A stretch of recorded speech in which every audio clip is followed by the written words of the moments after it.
दुनिया की दो महाशक्तियों अमेरिका और चीन के राष्ट्रपति की बात, क्या दुनिया में घटेगा तनाव?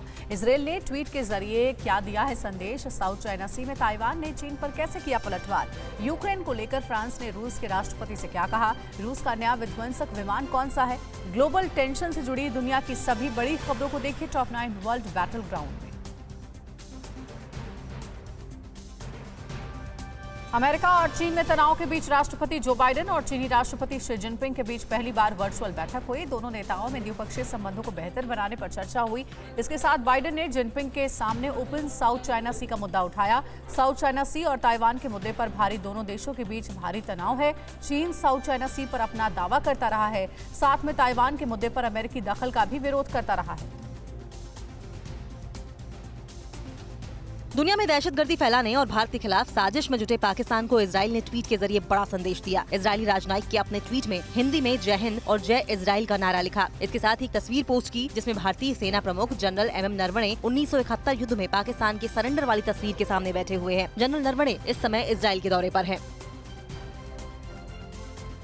दक्षिण चीन सागर में ताइवान के खिलाफ चीन की घेरेबंदी बढ़ती जा रही है। इसे देखते हुए ताइवान ने अपनी दो सबसे उन्नत पनडुब्बियों में से एक को स्प्रेटली द्वीप के पास समुद्र में तैनात किया। एक रिपोर्ट के मुताबिक ताइवान ने अपने विवादित दक्षिण चीन सागर द्वीप ताइपिंग के पास रक्षा अभ्यास में भाग लेने के लिए हाईलंग पनडुब्बी भेजी है।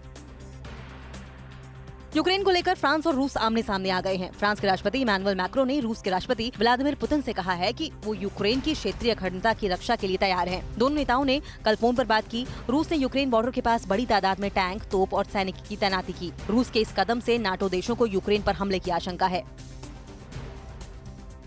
रूस ने अपने नए लड़ाकू विमान चेकमेट का शुरुआती मॉडल दुनिया के सामने रखा। ये विमान दुश्मन के रडार की नजर में नहीं आता और अन्य अत्याधुनिक क्षमताओं से लैस है। ये विमान 2023 में अपनी पहली उड़ान भरेगा और 2026 में इसके पहले बैच का उत्पादन होगा। अमेरिका और नाटो देशों से बढ़ते तनाव के बीच रूस अपनी सैन्य ताकत बढ़ाने में जुटा हुआ है।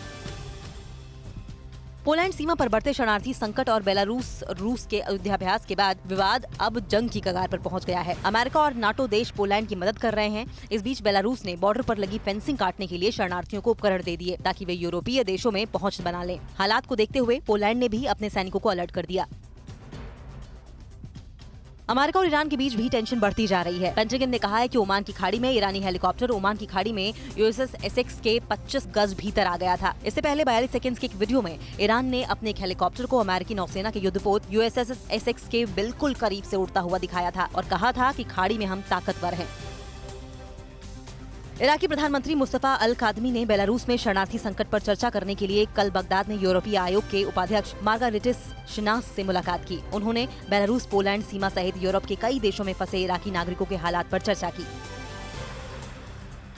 इंग्लैंड के लिवरपूल में महिला अस्पताल के बाहर हुए धमाके में टैक्सी ड्राइवर की बहादुरी से कई लोगों की जान बच गई। ड्राइवर ने एक संदिग्ध आतंकी को अपनी गाड़ी में लॉक कर दिया था और थोड़ी ही देर में जबरदस्त धमाका हो गया। धमाके में सुसाइड बॉम्बर की मौत हो गई और टैक्सी ड्राइवर भी गंभीर रूप से घायल हो गया है। अड़ी सोमवार से शुक्रवार शाम 6 बजे सिर्फ TV9 भारतवर्ष पर।